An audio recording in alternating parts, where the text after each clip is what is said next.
We just people from the north side. Want some Timmy's at the shore fine. Winter ready on the full ties. Heavy traffic during 4-5. Gotta hustle on your own time. Color people every port side. We just people from the north side. Want some Timmy's at the shore fine. Winter ready on the full ties. Heavy traffic during 4-5. Hey guys, what's going on? It's your host, your boy, George Mackay, back here in the Straight Talk Studios. And as you can see beside me, I have someone who I've been on my bucket list for quite some time.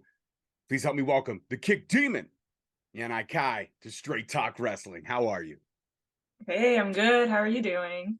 Fantastic. I mean, it was crazy. When you DM'd me, I'm not going to lie, I geeked out a little bit. I was like, oh my God, she got back to me. And you were like, I'm so sorry. This went down to the bottom like a year and a half ago. I was like, it's okay. It's okay.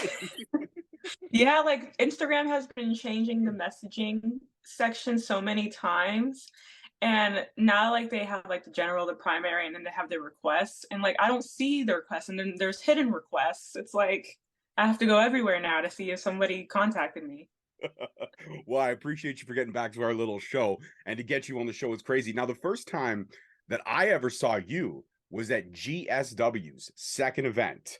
You were in a fatal four-way, and that's when I saw you, and I was like, I'm big fan of Global Syndicate Wrestling. They're not currently running right now, but Brandon Ascari came on the show a couple times, and man, you were just different in every fantastic way possible. The look, the strikes. I mean, I've heard the story 1,000 times on so many of your different interviews, but Kick Demon, where did that come from? I mean, I know it comes from the Taekwondo and the kickboxing background, but who gave you the name, the Kick Demon? So it actually came up when I was doing a show called CFU, which they're on IWTV, and it's a very shoot style based promotion. And this, I think it's like a, there's some sort of brand in Japan. I think they run shows. I think they do some sort of like news type thing for wrestling, but they're in Japan. And they're called Freebirds. And they were watching the show, and they were basically giving like all of the wrestlers their own like nicknames, and they gave me the nickname the Kick Demon. And so right when I saw that, I was like, hold on a second. This sounds like me. Like this is hitting me right now. Like I love the sound of this. I'm gonna run with it. So that's where that came from.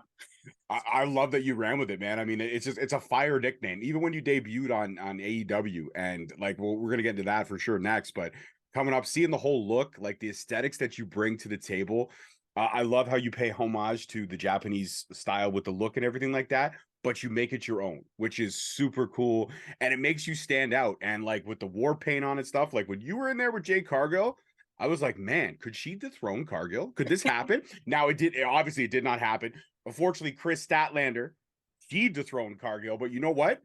You could take it away from Statlander if AEW does come calling again. How has the relationship been with AEW? Has the door kind of always remained open to you? Because I feel that that's a woman's division that, even though they have some great stars, they could always use more talent and more meat in there, especially in the women's division.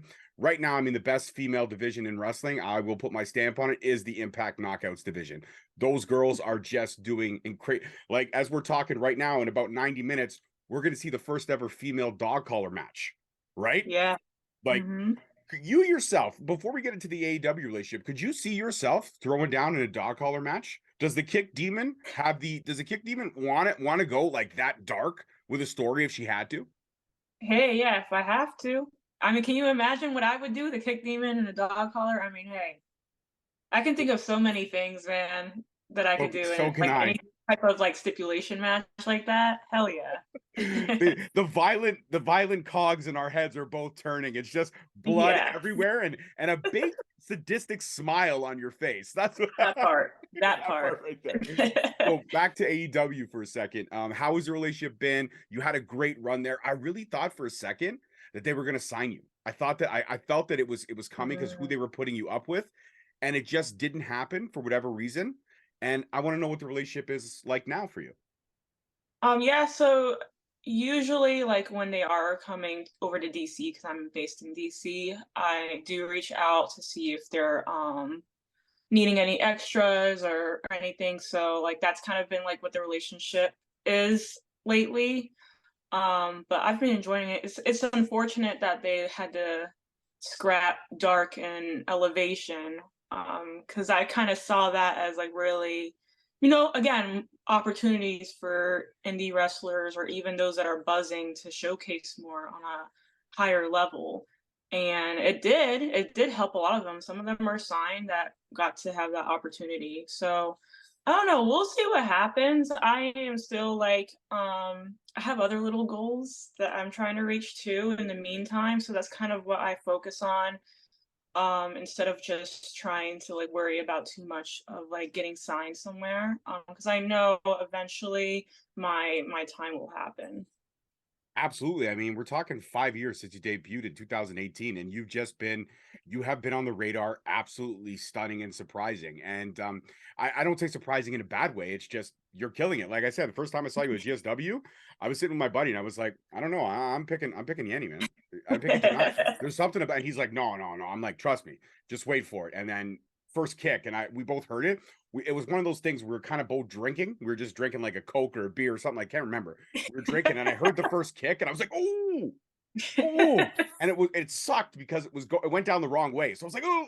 Oh yeah. But once we saw that, I was like, "Yeah, I'm all in." And I have been progressively following your career, and I'm a fan. But I respect the hustle, I respect the grind, and I respect how dangerous you are in that ring. And going over to Japan, I know it shot you to another level. You've mentioned that on so many podcasts. See this? That's why I pride myself on my research. I do my research right up at 4. So debuting at TGPW, how was that experience all in all? Like, what was? I mean, Japan, I know is a place that you're right at home. You fit in so well over there with the style. It literally is just a match made in heaven. Have there been any more opportunities for you, or are there plans to go back to Japan to further your already amazing match set? Like when I look at the matches you've had, 2 or 3 of them are right up at the top. Are your run in Japan with TJPW for sure, hands down. Oh, thank you. So I am in talks going back. Uh, just wait, because I'm not now. I haven't announced anything. Things are still in the talks. But I do plan to be back, and maybe I will give you a little hint. Maybe for a little bit longer. Ooh. Maybe for a longer tour. I like that. I like that. Listen, when you go over for a longer stay, I mean, look at Masha Slamovich, right? She was over there for a year plus. She comes back, signed to Impact Wrestling. So year-long plus stints over there, you make a huge name for yourself to where you become not just somebody to pay attention to, you become undeniable. And I already see your flagship there. Now, another interesting thing that I did my research on is you've touched on Women's Wrestling Army, Maria Kanallis, Mhm. and how influential she was in kind of a guiding force and a role model for you. Now, I know she's not your all-time favorite. Victoria's taken that spot. You've mentioned the intensity, but I mean, they say never meet your heroes, but when you're meeting somebody from that same era as Victoria, what was that like for you? And I mean, Maria's been everywhere. Maria's done literally everything in this business, short of obtaining multiple championships at multiple different promotions. When you look at Maria, somebody who didn't sit down, who took the women's division, took women's wrestling as a whole and put it on her, one of the females that put it on her back and said, no, no, we're not going to beg for opportunities. We're not going to do bra and panties matches anymore. We're not going to do this nonsense. We're going to kick the door in and show you what we can do. We're going to make Yeah. you see us. So when you have a chance to conversate with arguably one of the first to get the bloodiest through that door of kicking it in, what was that like for you? It was great because I will say Maria was one of my favorites during that time, and I don't I don't talk to her too much about that because it's like I don't want to be like too much of a fan in a sense. But like when I was watching WWE at that time, she always caught my attention as well. I loved her style, and then there's a time where she left WWE, and I was actually really bummed because I was like, damn, like I wonder what she's doing now, blah blah blah. And then as I got older and I was getting back into wrestling and wanted to start wrestling, that's when I saw that she was still active. And I was like, oh, that's awesome. Like, I don't know, maybe if I'll run into her or whatever, but seeing that like she wanted to start her own thing, like where we're at now, is amazing because she has been through a lot. She has seen how the business is in every sort of way. And so she knows what she's doing. She knows how creatively how to do things and how to work with each and every single person, and that's what I love. That's what I that's where I want to keep going to, like a promotion like that. So it's just great to see her hard at work as well. And there's like a couple documentaries and little fun videos that you guys can watch for Women's Wrestling Army, basically behind the scenes of just like how everything goes down. And just like seeing Maria do everything is inspirational, and then seeing it in person, of course, too. Yeah, it must be just you're looking at somebody who can literally wear multiple hats while taking care of two absolutely amazing children, and riding the train of being a traveling performing wrestler. I mean, the grind never stops. I look at Maria and I wonder, like, when do you fit in sleep? I see this and this. When do you For block out real. I feel like she sleeps with her eyes open sometimes, like she'll just kind of fade away for a second. You're like, Maria, are you Yeah. there? Absolutely. I heard everything you said. 100%. And she can repeat it back to you, but you know that she Oh yeah. shut down for a second. Her body's like, okay, we're gonna take 5 here and we're gonna drop it Yeah, 100%. No, I would definitely believe that that's what she does. down. 100%. Now, one question I gotta ask you is that I'm from Canada. We're from the north. We represent the six proudly. And you have had some battles with some ladies from the north. More Mhm. importantly, you went to war with Jody Threat at Mission Yeah. Pro. And that was I mentioned that some of your Japan matches were 2 and 3 for me. You versus Mm. Jody Threat is my number one all-time favorite match. Hands down. So there's not much that I can say about that other than the fact that you two tore it. I'm surprised you two walked out of the ring because I feel like you left all of it in there. And I'm not sure, but there's one point where I felt like somebody, I think it was you, gave Jody a forearm shot. And I swear to God, a tooth flew out. I can't confirm it, but something flew out. I don't know. Maybe, maybe not. We were going hard. I will say that, and that was like another match that made me give more emotion. And so like that's kind of why it's also one of my favorites, because you can feel the emotion throughout the match. And with how it ended too, it's kind of like we had to follow up, got to run it back.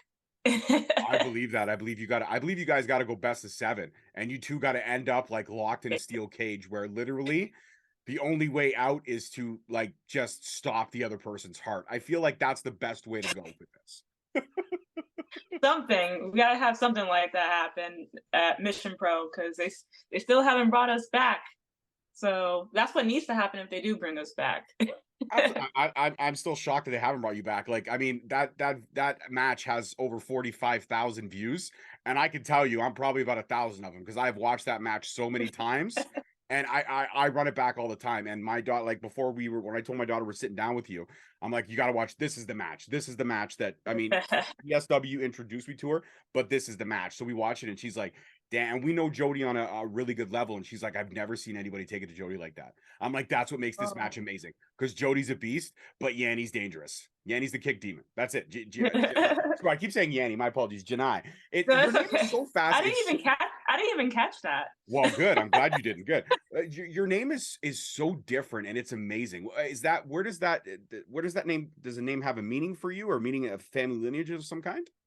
My mom, she got it from the Bible. So it's Fantastic. Hebrew, and it means may the Lord answer. So yeah, Janai. Perfect. So may the Lord Yeah. answer before the kick demon kicks down the door. That's I think that you got to put that on a shirt. You got to put that on a shirt. Yeah, for real. Thank you for the idea. No problem. If you do make that a shirt, just send one your way. Just send one my way. That's all I ask. Autographed up on the wall. I've got space somewhere I can fit you in for sure. Will Now, do. looking at the match that you had in AEW and some of the girls that you were able to mix it up with, was there anybody over there that you were kind of bummed that you may have not got the opportunity to tangle with on Dark and Out? Like, I mean, you got to tangle with quite a few amazing talents, but was there anybody that you had your eye on that they maybe didn't match you up with? For like the Dark and Elevation tapings, Absolutely. I really want to wrestle Sheeta. But every time I went, she was never there. She's That's definitely the thing. She's ducking. She's ducking the kick demon. She knows what's gonna happen. She knows she's gonna wake up with just a bruise right across here, and it's gonna be just a shin. It's gonna be like the inflation of your shin. Listen, that match is money. I will say that, because look, if she's back a little bit more, so if anything, we might run into each other. The thing is, it's just a matter of when, because Dark and Elevation is not around. So we'll see. We'll see what happens. But you got Collision now, and you got the ROH tapings. There are Yeah. ways that we can make this happen. Wrestling Yeah. universe, let's put this out there in the universe. We have to make this match a reality because it is money. It's a shut up and take my money kind of situation. It is. No, yeah. I'm ready for it. I know you are, and that's what I love about you, man. Janai, the confidence is killer. You know how to handle yourself in the business. You carry yourself with the utmost respect and poise. You're humble as hell. But when that bell dings, I see it. You shut Oh, down, dude. and it's just you zero in, and you're like, I don't want to beat you. I want to run through you. And that I want to basically, you remind me of Shang Tsung from Mortal Kombat. You want to steal the soul of the individual that you're fighting. Where does that fighting spirit come from? Because I know you and your dad were very close. You watched wrestling together. He's kind of the reason that, you fell in love with wrestling as well. Does that come from, being around your dad? Does it come from influences from the female members of your family? Or is it just a natural instinct that you have to be like, I don't care who's in front of me. I'm going to run through you because I want to. So I think I want to just thank my parents for putting me in martial arts, because that's really where that passion and intensity came from. I was always just getting into martial arts, your competition is really yourself, because you're the only one out there by yourself doing everything.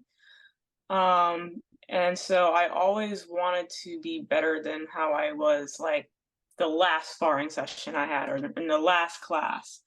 And when you do these the martial arts forms, or if you're sparring, you're at a tournament, you always right when it's your turn to present yourself to the judges, you always had to snap into the zone. And so that's kind of how I think about it before I start the match, or when the bell dings. That's kind of how I think about I'm performing, but I'm showcasing. I have to be crisp, I have to be clean, I have to do everything so that basically that they see me as a top contender, so that's kind of how I picture things. It all comes from the martial arts tournaments and everything. That's incredible, man. I look at, and I've even done my research on the martial arts tournaments. There's no jokes, the training involved in all that, the getting ready, the preparation. And I know that was one of the things. I know you had trained for a few times for some matches, not so much the martial arts side, but the kickboxing side. And then your opponents would pull out, and it was kind of that's what kind of made you think as maybe I should pursue wrestling, because I'm training so hard, and then somebody just pulls out of the match. What am I doing this for? Yes, I'm in great shape, but what am I doing it for? I want to have that combat feel. I want to have somebody in the ring that I can go with. And I get to the point, it's 2 weeks before the match. You know what? I don't feel like it today. I'm not coming to the match today. It's what's the point, right? Yeah, it's terrible. It's a terrible feeling, because I dropped 20 pounds. So, and it was I was cutting weight, but it wasn't completely in a healthy way either. So it's I got to know how my body worked, and I'm thankful sort of for that, because it was a good lesson. It was a good discipline lesson too.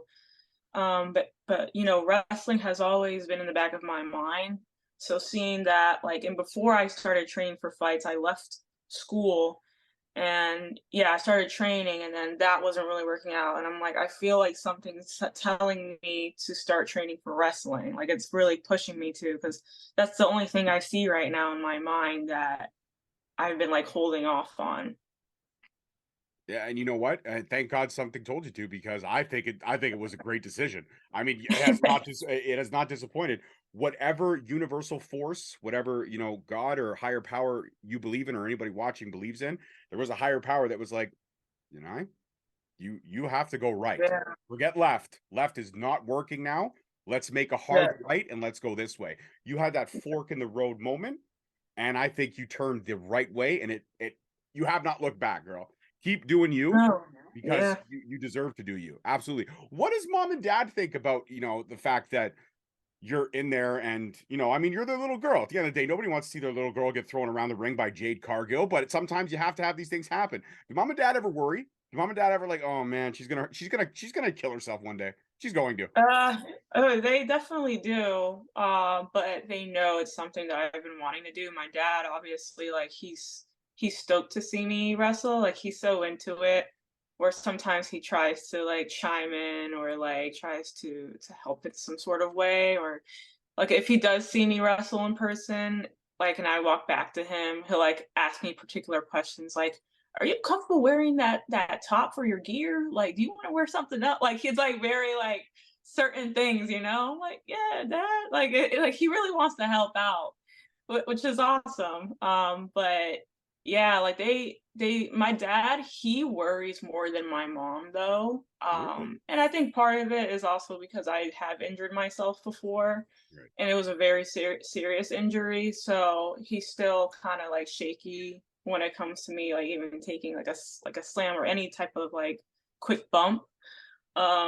So and my mom like she knows like that I'm smart enough to know when to like what decisions to make when it comes to wrestling and that I know the business very well where I can make those smart decisions. So yeah, they're kind of different in their own, but they support me 100%. Absolutely. And look at that. We're on such a vibe right now because you segued into the injury perfectly. The injury that we're talking about, anybody that doesn't know, was when you broke your neck.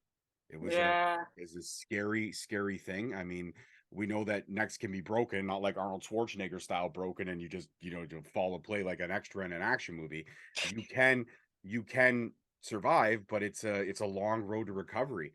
I mean, there had to have been a lot of things weighed on you, not so much the physical recuperation, but also the mental recuperation. Like once you healed and they said, okay, you can kind of go back to doing these things again.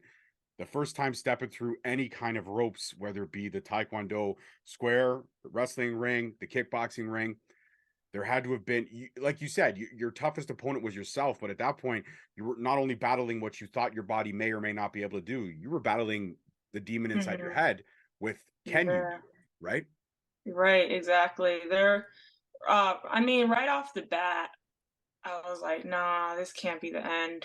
Like, this can't be, especially when like the doctor tells you not to wrestle anymore. That's when I know like I knew like sort of like that that wasn't going to be it still. I was like, nah, you're saying that, but let me like feel it out for real, for real. Like I'll do all the proper steps to recover. I'm not gonna rush it. But it's still there was still something inside of me like saying like, nah, like you're gonna be okay. And then little do you know, like after like the first follow up, he was like, okay, you can go back, but just be careful. Don't do what you basically did, like or how you landed. I'm like, okay. I mean, all I heard was you can go back to wrestling. Like, okay, cool, thanks. Anyways. So, I mean, when it came to just getting back into the swing of things, it also goes into like personal life stuff, like moving around the house, being able to lift a lot of things because I lost a lot of muscle. So my upper body just became weaker as well. So it was even like if I have to lift like a pot to like or anything in the kitchen, that could be effective to like how weak my traps like my shoulders like my neck and everything, so I had to be really careful and take my time when it came to that. um but what I remember, the way that I started just doing more physical workouts was just I was just going for a run, like a light run outside really quick, and that would be it. And I don't know when I started lifting, but I think it was like a few months after, and this is actually during the pandemic too that I was recovering. So I did have a lot of time to just rest inside too. So I was doing a lot of resting inside. I was just focusing on other things in the meantime, but just making sure each week I was taking my time, but there's still like a little bit of progression in a way. They told me that I could go to physical therapy. I didn't need to go to physical therapy. I could if I wanted to, but they actually told me I didn't need to. um, I did like a little bit, maybe like a couple days after the surgery, but that was it. And then yeah, I never actually went to an office for physical therapy. I just got massages and stuff like that and did recovery my own way. So yeah, that's just basically how the process was for me. I mean, hey, like going through the pandemic and then like just doing as much as I can. And then like later on when things started opening back up, um I did go to the gym. I went to a ring just to try out roles and that was it. And then there was a time where like something was telling me like, Janai, I feel like you can take at least like one bump.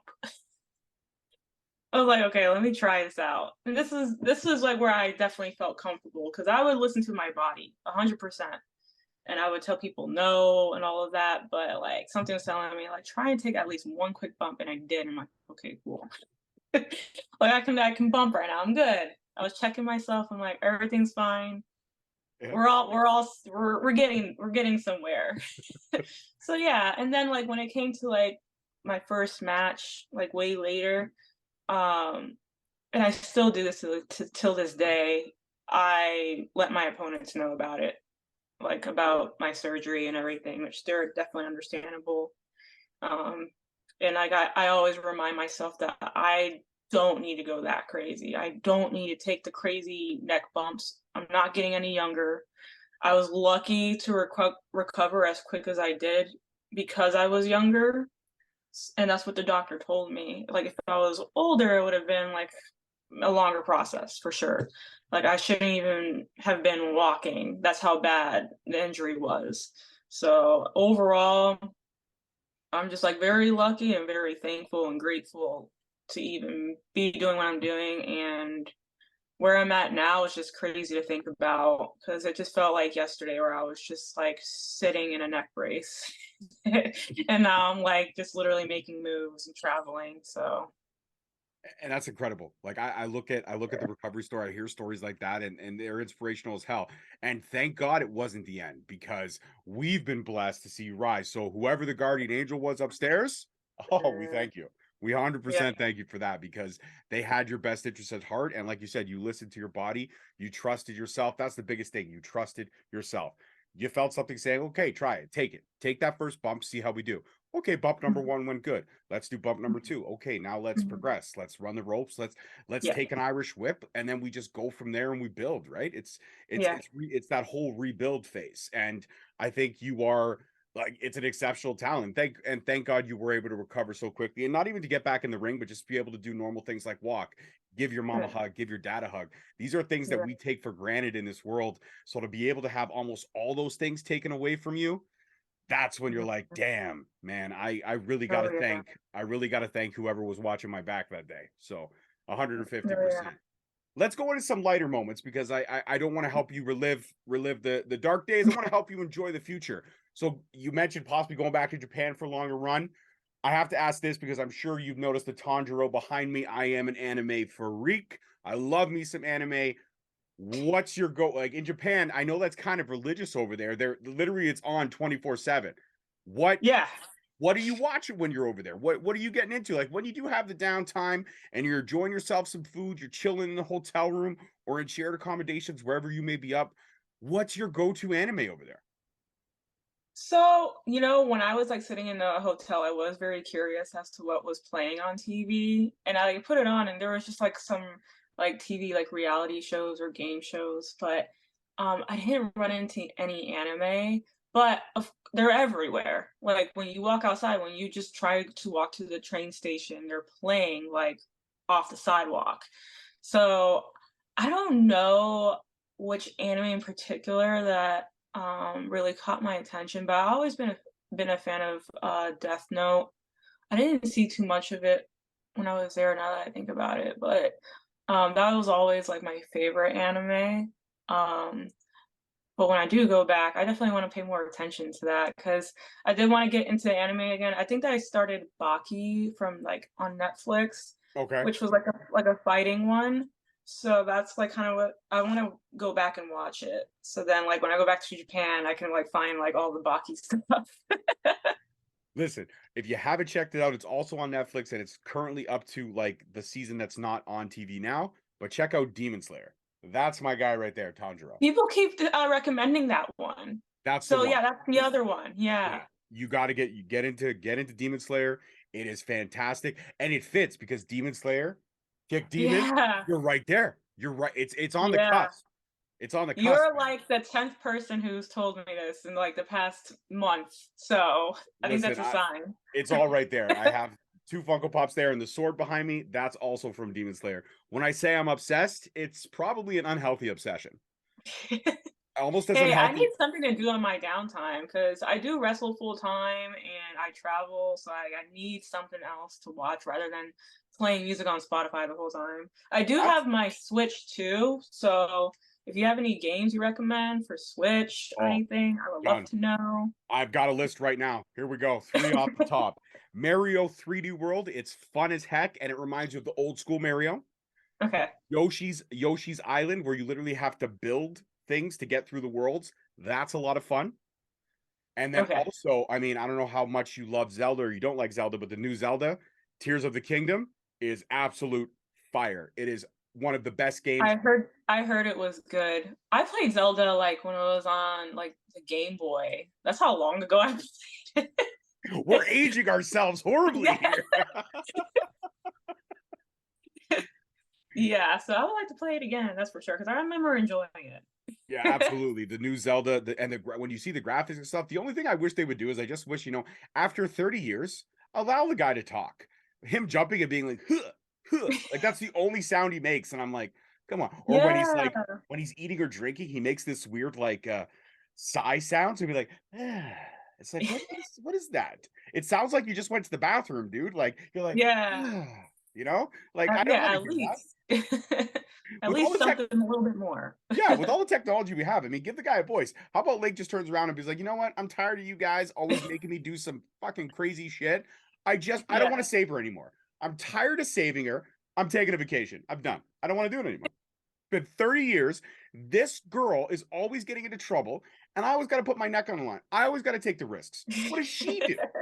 It would be honestly, I would think that would be a great cartoon movie of just having all the superheroes in like a support group for like just venting. Like, could you imagine Mario being like, you know what, guys, today Peach, you got caught No, by this reminds me of one of those YouTube shows, like those animated YouTube shows like yeah, that. yeah. Like I could see that being on YouTube. They did a small part of it in Wreck-It Ralph, where they had like all the villains and Zangief from Street Fighter. He's like, I just want people to realize I'm not a bad guy. And then like the other guys there, he's like, just because you're bad guy, you're not a bad guy. And it's like, I could see that a support group for the for the our favorite game characters, because they're always could you imagine Yoshi just walking up and being like, if that plumber hits me on the back of the head one more time, I'm about to break somebody's face. A lot will be released. Oh man, it would be the most watched video on YouTube 100%. Yeah. I gotta figure out a way to make this now. I have no animation skills whatsoever, but I gotta figure out how to do it. Yeah. But you know what? This conversation has been incredible. I'm gonna let you go shortly to enjoy your evening, but I gotta ask a couple more questions for sure. One is that when the smoke and mirrors clear and you decide that your wrestling journey is over, which it's not for a very long time, I know this. What would be one of the most special? And you've had a ton of great moments in your career, but what is the one moment you would look back and be like, you know what, that right there, that's a moment I'll carry with me for the rest of time. And I know there's a lot. I know there's a lot. There's a good number of things, and again, there's like a lot coming up where I just feel like that moment is coming up soon, because like Japan was always my goal, and just even like sitting, and I was talking to a friend of mine who lives in Japan, who is a foreigner. Like we were kind of talking about just like being in Japan and really taking things in. And it's like that moment where you're just sitting in your hotel room, or even if you wake up and you're in the hotel room in Tokyo and you're kind of like looking around, you're like, am I really here? Like it's like one of those type of moments, and I feel like that's like a moment I'm definitely thankful for. Yeah, like it's just a real type of moment. I like those surreal moments. Those are super cool when you sit back and you Yeah. go, man, am I here right now? Like I do that all the time. Whenever I have a killer conversation like this one has been absolutely entertaining as hell. I'll end the call. I'll be like, thank you so much for your time. It was killer. I'll walk upstairs and I'll just tell my wife, I'll be like, man, that was great. And I get this like giddy smile on my face because this is what I enjoy. I love pro wrestling and everything that pro wrestling's done for me and my family. Like when I say we're a wrestling family, it's no joke. The mini host who sat down with you, we had her exposed to wrestling like in the womb. I can tell you a story straight up. We were in the hospital. I had her, my wife was sleeping. I had her on my shoulder and we were watching WrestleMania 3. I brought the DVD from home and I'm like, yeah, DVD. I'm aging myself again. Yes, DVD. Oh my God. What's a DVD? It's the thing that looks like a video game disc. Okay, kids, like millennials, just look it up. All right. But I put it on and I was telling her, I'm like, oh, that's Andre. That's Hulk Hogan. And she's just sleeping. She's drooling down my Yeah. shirt. And I was also wearing a DX shirt at the time. But like that, like wrestling was ingrained in this family from the get-go. Like, put it this way, okay? I'm such a wrestling mark that my dog that I had as a kid, his name was Hunter. Oh, wow. Oh yeah. All right. And Oh. I used to call him for sure. I used to be like, Trips, come here, Trips, like Triple H. True. Oh yeah. I'm such like wrestling was something in my life that no matter what was going on with all any trouble or any of the rough stuff that Oh, happened in my childhood or something like that, wrestling was that escape. It gave me yeah, something. it was always there. It's That's all the thing. exactly. And people are like, oh, it's fixed fighting, this and that. It's not. The risks are real, and what you guys do in the ring is not should not be taken lightly. And that's why it infuriates me because when you're not a wrestling fan or you don't appreciate the sport, and it is, even though it's a business, it's a sport, it's entertainment, it's got Mhm. all these things, it's got drama, it's got realism, it's got action. If you don't appreciate it, don't comment on it because you have no business comment. Like, listen, I'm not the biggest hockey fan. Yeah, I live in Canada. I know it's a shocker. I'm not the biggest hockey fan, but I don't sit there and talk about who should trade here and there. No, no. If Oh, hockey's yeah, on, I'll watch it, but I just enjoy it for what it is. I don't, at the end of the day, it exactly. doesn't affect me, but for some reason, wrestling can fixate you on this 20-minute dance with someone in the ring. So that leads me to my next question. Who's your fight? Who right now is your fight forever? Like, who's somebody out of all the people that you faced, you could sit there and be like, I can wrestle you. You mentioned Jody that you want to run it back again with Jody, but is there anybody else that you feel like you could have multiple killer matches with for the rest of your career? Probably Miyu Yamashita. Mm-hmm. That's the first person that pops up in my head because we already had like what 3 matches, Mm-hmm. 3 4 matches. 2 and Yeah, we 3 can at go on. least. We keep telling each other it's like we need to have a match in Japan. Like after each match that we've had, like that has to be the next one. That has to be the next one. So yeah, that's definitely for Miyu is that person. Well, fingers crossed if that happens. And when that happens, you know what? You got make sure you tag me in the post because I will share it everywhere and be like, anybody that's everybody has to be.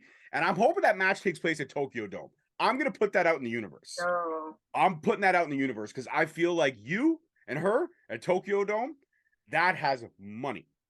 Money. yeah. I Oh actually my gosh. I actually think you and Mercedes Monet has money too. I would love to wrestle Mercedes as well. It has to happen at some point. If It she's will. gonna keep like you know, traveling around and like just wrestling anybody, like I definitely see it as a possibility. I see it as a guarantee. Mercedes, I know you may not watch the show, but let it happen. And if you don't let it happen, we already know the answer. You scared. You I scared mean, of the I cookies. hate we gotta run into each other at some point. Absolutely. The stars have to be written. Stars have to be Yeah, written. And my final question, if you're going to Japan for an extended stay, that means yeah, there's a lot of things you're going to leave behind. Food, yeah. friends, family. What's the one thing that you're going to miss the absolute most for this extended stay in Japan? Like it could be a Philly cheesesteak on a Friday night at your favorite grease pit. What is the thing that you're going to miss the most? I mean, I will say already that I will have a day where I'm like, I kind of just want to have like a nice burger with like just like the American burger though, because they have burgers there, but Mm, everything's clean over there. mm. Over here, everything is just basically trash food.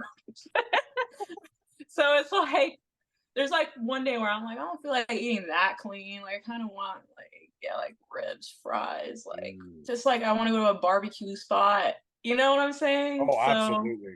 Barbecue yeah. spots all day long. You know what you have to do? You're gonna have to get your dad and your mom to cook you some home cooked greasy food and air. You're gonna have to send that airmail over to you when Yeah. you can. Well, yeah, let's hope they don't get in trouble for that at all, because they are actually pretty strict about like what you bring overseas Oh too. my God. Like like they did mention like particular meats that you can't ship over, but No. we'll figure something out if we have to.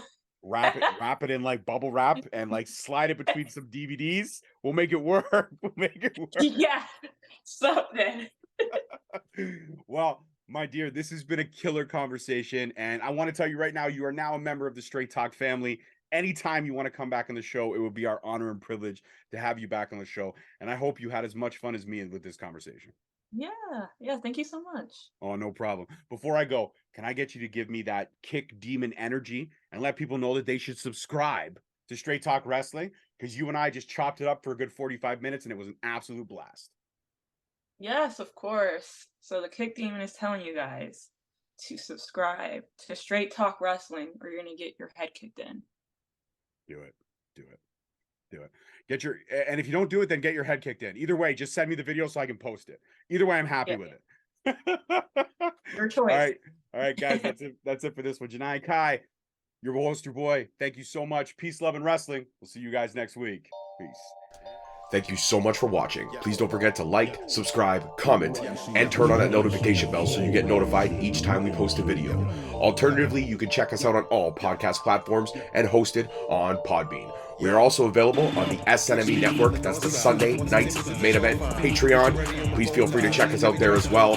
And don't forget to follow us on all social media platforms at _Straight Talk on Twitter, at Straight Talk Wrestling on Instagram, Straight Talk Wrestling on Facebook, Straight Talk Wrestling on TikTok, and of course, you can check out all our merch at ProWrestlingTees.com.